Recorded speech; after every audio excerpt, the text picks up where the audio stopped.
Friends, good morning. চলুন সকাল সকাল বাগানে গিয়ে কুমড়ো ফুল তুলে নিয়ে আসি। এর আগের দিন পুঁই শাক তোলার দিনে দুটো কুমড়ো ফুল তুলেছিলাম, কিন্তু সেদিন ভাজাটা আপনাদের সঙ্গে শেয়ার করা হয়নি। রাজা বললো আজকে 4টে কুমড়ো ফুল ফুটেছে, তো চলো বাগানে গিয়ে কুমড়ো ফুলও তোলো, দিয়ে বন্ধুদেরকে ভাজা দেখাবে। এই যে কাঁচি আর ঝুড়ি, মনে আছে সেদিন এখান থেকে পুঁই শাক তুললাম, লঙ্কা তুললাম। ধরো রাজা, ঝুড়ি ধরো। এই যে একটা কুমড়ো ফুল,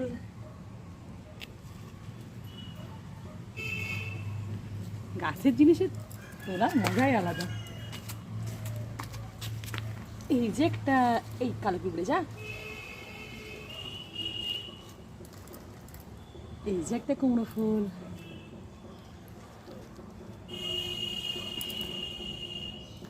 এই যে একটা কুমড়ো ফুল,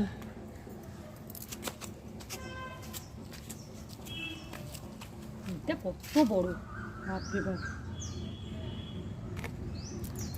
এই যে একটা কুমড়ো ফুল, 4টে কুমড়ো ফুল। এটা আজকে ভালোভাবে ভেজে আপনাদের সঙ্গে শেয়ার করবো। দেখি গাছে লঙ্কা আছে নাকি।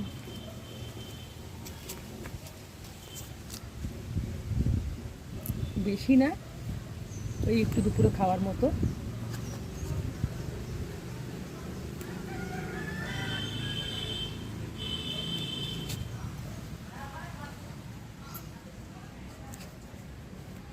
চারটে পেয়েছি, 4টে লঙ্কা, 4টে পেলাম। এগুলোতে আজকে দুপুরে খাওয়া হয়ে যাবে। আরও আছে কিন্তু একটু কচি কচি। এই পাশে লেবু তুলি একটা, রাজাকে ভাতের সাথে দেবো দুপুরে।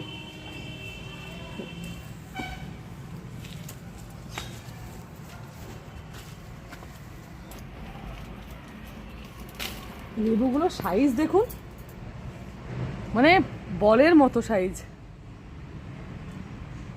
একটাই তুললাম, বেশি তুললাম না, এখন ঘরে আমার পাকা লেবু আছে অনেকগুলো। এই যে 4টে কুমড়ো ফুল, 4টে কাঁচা লঙ্কা, একটা লেবু। Hi friends, good morning. এখন আমি বানাবো কুমড়ো ফুলের পকোড়া। কি কি নিয়েছি একটু দেখিয়ে দিই। এখানে আমি আমাদের বাগানের গাছে 4টে কুমড়ো ফুল নিয়েছি, তোলার সময় আপনাদের সঙ্গে শেয়ার করেছি। দুটো আমাদের বাগানের গাছের কাঁচা লঙ্কা নিয়েছি। এখানে নিয়েছি একটু গোটা পোস্ত, একটু চিনি, একটু হলুদ গুঁড়ো, একটু নুন, একটু কালো জিরে, এভারেস্টের হিং। এখানে নিয়েছি নটরাজের বেসন, 1 বাটি ফরচুনের সর্ষের তেল, একটু চালের গুঁড়ি আর জল। এবার আমি বানানো শুরু করি। আমি প্রথমে বেসনের ব্যাটারটা রেডি করে নিই। আমি একটা বাটি নিয়েছি, একটা বিটার নিয়েছি।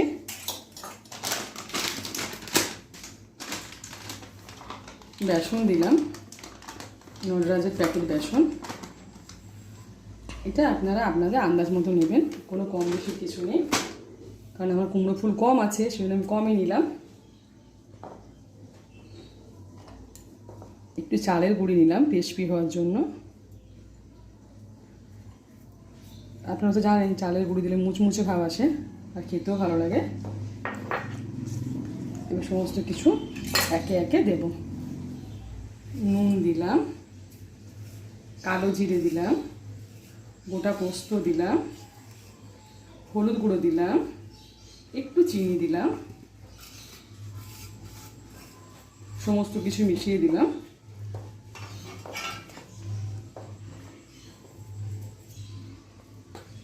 এক চিমটে এভারেস্টের হিংরাজ দেব, জাস্ট গন্ধটা ভালো হবে বলে। আপনারা যারা হিং পছন্দ করেন না তারা নাও দিতে পারেন। এবার সমস্ত কিছু ভালোভাবে মিশিয়ে নেব হাত দিয়ে।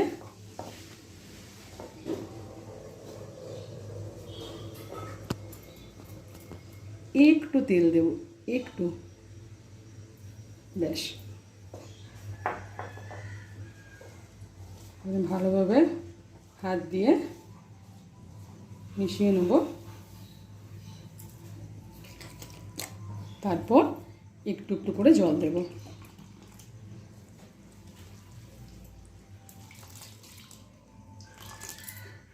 এবারে আমি একটা বিটার নিয়েছি, বিটারে করে ভালো করে বিট করে নেব।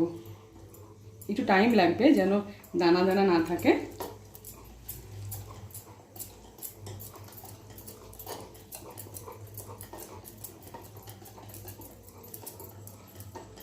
গ্যাসে আমার কড়াই বসানো আছে, আমি সিমে দিয়ে রেখেছি গ্যাসটা। কড়াইটা গরম হোক, তখন আমি বেসনটা রেডি করে নিই। কড়াইটা গরম হতে হতে আমার বেসনটা রেডি করা হয়ে যাবে। আর একটু জল দেব।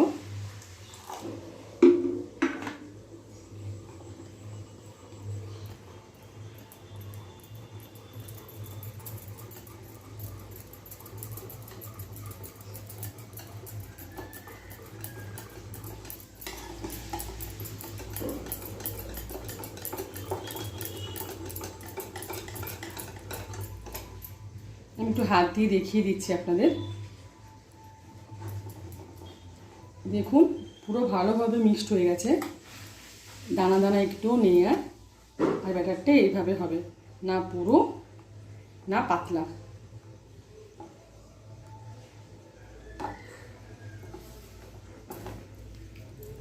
আমি প্রায় 5 মিনিট ধরে বিট করলাম। এবার একটু রেস্টের জন্য রেখে দেব। এবার আমি একটু আমাদের গাছের 2টো কাঁচা লঙ্কা কাঁচি দিয়ে একটু কুচি করে নেব। এগুলো অত বেশি ঝাল না, কিন্তু গন্ধটা এত সুন্দর।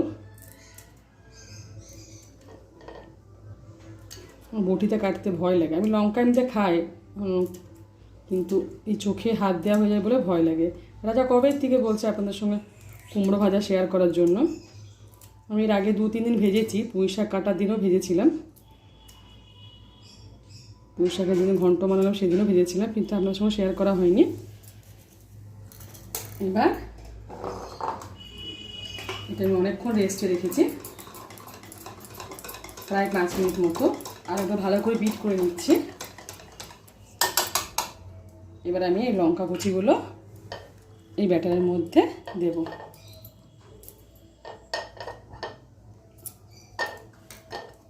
ভালো করে মিশিয়ে নেব। আপনারা চাইলে এর সাথে লঙ্কা গুঁড়ো মেশাতে পারেন।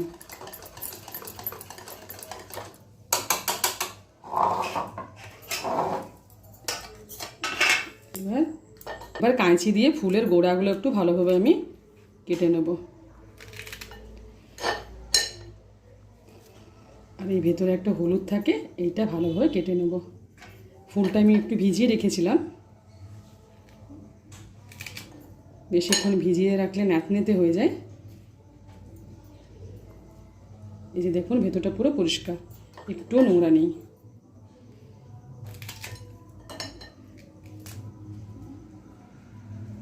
এই ভেতরে একটা হলুদ থাকে, ফুলের বীজের মতো, এটা ফেলে দিতে হয়। আমি কুমড়ো পাতার বড়াটা আপনার সঙ্গে শেয়ার করব। ওটা আমি আমার দিদির কাছে শিখেছি। কুমড়ো পাতা কেটে কুচি কুচি করে বেসন দিয়ে একটু চালের গুঁড়ি দিয়ে বড়াটা খুব ভালো লাগে খেতে। এই যে এগুলো নোংরা বেরোলো। কড়াই গরম হয়ে গেছে, কড়াই দিলাম ফরচুনের সর্ষের তেল। আপনারা সাদা তেলও করতে পারেন, কিন্তু দেখবেন ভাজাতে না একটু সর্ষের তেলটাই বেশি যেন ভালো লাগে।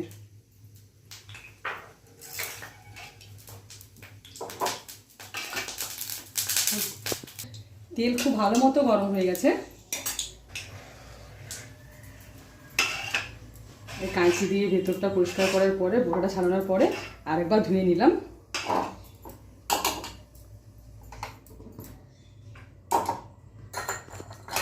এবার এইভাবে ফুলটা ডুবিয়ে খুব হালকা করে ধরতে হবে, নাহলে নরম তো ফুলটা ছিঁড়ে যেতে পারে। এইভাবে বেসনে ডুবিয়ে কোট করে তেলে ছাড়লাম।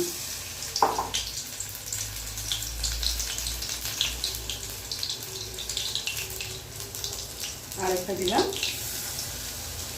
আমি আজকে ননস্টিকের কড়াইটা ইউজ করলাম না, স্টিলের কড়াইতেই করছি। আরেকটা নিলাম।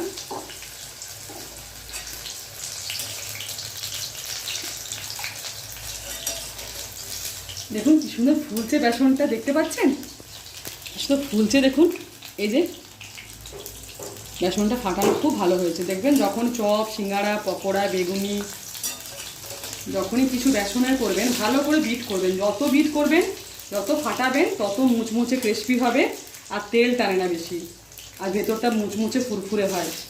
ওপরটাও ভালো ভাজা হয়, ভেতরটাও ভালো মুচমুচে হয়। দেখুন কি সুন্দর ফুলছে, দেখুন লুচি ফোলার মতো ফুলে যাচ্ছে। অনেকে দেখবেন বেকিং সোডা বেকিং পাউডার দেয়, কিন্তু আমার ভালো লাগে না। এমনিতে হাত দিয়ে ভালো করে বিট করবেন, দেখবেন বেসন খুব ভালো ক্রিস্পি হয়, ফুলে।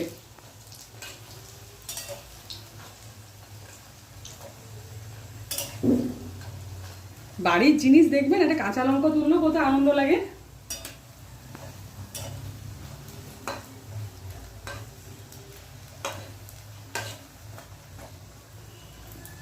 গ্যাসটা কিন্তু হাই থাকবে না, না হাই না লো, মিডিয়াম রেখে করবেন।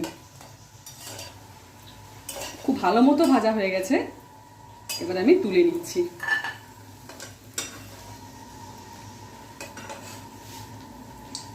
একটা কাঁচের প্লেট নিয়েছি,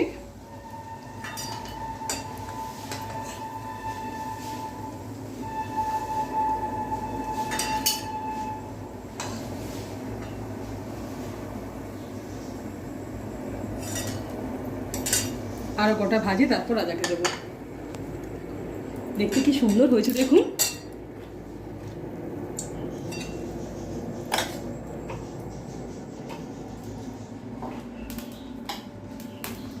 সেম বেসনে কোট করলেন, তারপর তেলে দিলেন। বেসনটা না খুব মানে জলটা খুব সাবধানে দিতে হবে, না পাতলা না পুরো। বেশি মোটা হলেও বেসনে কাঁচা কাঁচা লাগে খেতে, আবার বেশি পাতলা হয়ে গেলেও বেসন মনে হয় না, শুধু ফুলটা মনে হয়।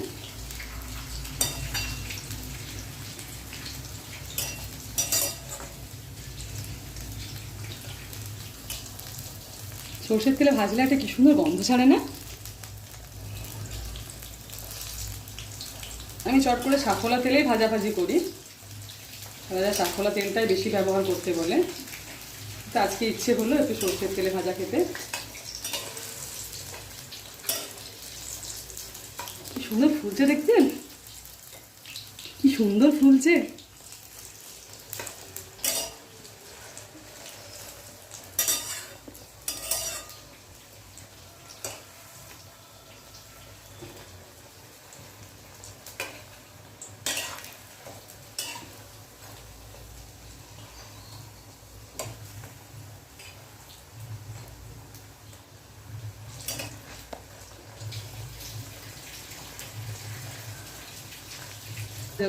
এগুলো খুব ভালোভাবে ভাজা হয়ে গেল, বেশি বাড়িয়ে ভাজা যাবে না, নাহলে পুড়ে যাবে। আমি এগুলো তুলে নিলাম।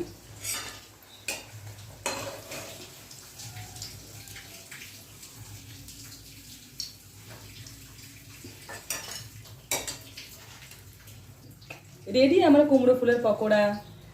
আপনারা তো দেখলেন কি সুন্দর, কত তাড়াতাড়ি বানালাম।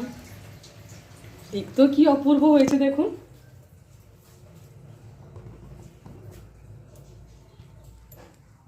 আপনারা প্লিজ বানাবেন। বারবার বলি আমার রান্না আপনাদের কেমন লাগে আমাকে নিশ্চয়ই জানাবেন। রাজা আসুক, রাজা স্নান করতে গেছে, ও আসুক, ওকে দেবো একটু ঠান্ডা হোক। Thank you.